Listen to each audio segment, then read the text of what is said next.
कोल्हापूर महापालिका निवडणुकीसाठी आम आदमी पार्टीनं राजश्री शाहू आघाडीच्या माध्यमातून 14 उमेदवार उभे केले आहेत। या उमेदवारांनी आज अनोखं शपथपत्र सादर करत कोणत्याही नियमबाह्य गोष्टी आम्ही करणार नाही असं स्टॅम्प पेपरवर लिहून दिलंय।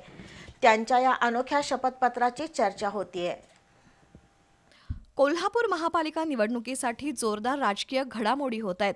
जेवणावळींना ऊत आलाय तर जाहीरनामा आणि वचननाम्यातून मतदारांवर आश्वासनांचा पाऊस पडतोय। मात्र आम आदमी पार्टीच्या 14 उमेदवारांनी चक्क स्टॅम्प पेपरवर अनोखं शपथपत्र जाहीर केलंय। संदीप देसाई, उत्तम पाटील यांच्यासह प्रमुख पदाधिकाऱ्यांच्या उपस्थितीत हे शपथपत्र जाहीर करण्यात आलं। राजर्षी शाहू आघाडीच्या माध्यमातून आपण महापालिकेत निवडून आलो तर कोणत्याही कामात टक्केवारी खाणार नाही, अवैध व्यवसाय करणार नाही, अधिकारी किंवा कर्मचाऱ्यांना सन्मानाची वागणूक देऊ, जनसंपर्कासाठी फोन कायम सुरू राहील, मी निवडून आल्यानंतर पक्षांतर करणार नाही अशी हमीपत्र देणारं शपथपत्र आम आदमी पार्टीच्या उमेदवारांनी पत्रकार परिषदेत जाहीर केलंय। या शपथपत्राची कोल्हापुरात चांगली चर्चा सुरू आहे।